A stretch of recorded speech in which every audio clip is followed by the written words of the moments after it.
കട്ടപ്പന പുതിയ ബസ് സ്റ്റാൻഡിലുണ്ടായ അപകടത്തിൽ 3 യാത്രക്കാർക്ക് പരിക്ക്. നിയന്ത്രണം വിട്ട സ്വകാര്യ ബസ് ടെർമിനലിലേക്ക് ഇടിച്ചു കയറി. പരിക്കേറ്റവരെ ആശുപത്രിയിലേക്ക് മാറ്റി. വൈകിട്ട് 5:30ഓടെയായിരുന്നു അപകടം.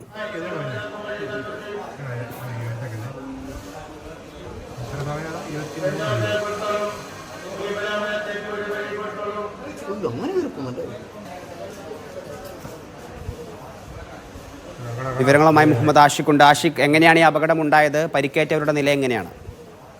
ഹരി, നമുക്ക് ആ CCTV ദൃശ്യങ്ങളിൽ തന്നെ കാണാം. ടെർമിനലിലേക്ക് പാർക്ക് ചെയ്യാൻ എത്തിയ സ്വകാര്യ ബസ് ആണ് ഈ ടെർമിനലിലേക്ക് നിയന്ത്രണം വിട്ട് ഇടിച്ച് കയറുന്നത്. അവിടെ ബസ് കാത്തു നിന്നിരുന്ന കസേരയിൽ ഇരുന്നിരുന്ന 3 പേർക്കാണ് പരിക്കേറ്റത്. ടെർമിനലിലേക്ക് ഇടിച്ചു കയറി അവിടെ ഇരുന്ന കസേരകളടക്കം തകർക്കുന്ന കാഴ്ചകൾ നമുക്ക് കാണാം. ബസ്സിനുണ്ടായ ചില സാങ്കേതികമായ പ്രശ്നങ്ങളാണ് ഈ അപകടം ഉണ്ടാക്കിയത് എന്നാണ് പറയുന്നത്. നിയന്ത്രണം വിട്ടു പോവുകയായിരുന്നു ഡ്രൈവറുടെ. പിന്നീട് വാഹനം ഓഫ് ചെയ്ത് വാഹനം നിയന്ത്രണ വിധേയമാക്കി. പരിക്കേറ്റവരെ തൊട്ടടുത്തുള്ള ആശുപത്രിയിലേക്ക് മാറ്റിയിട്ടുണ്ട്. പോലീസ് സംഘം സ്ഥലത്തെത്തി പരിശോധനകൾ നടത്തി.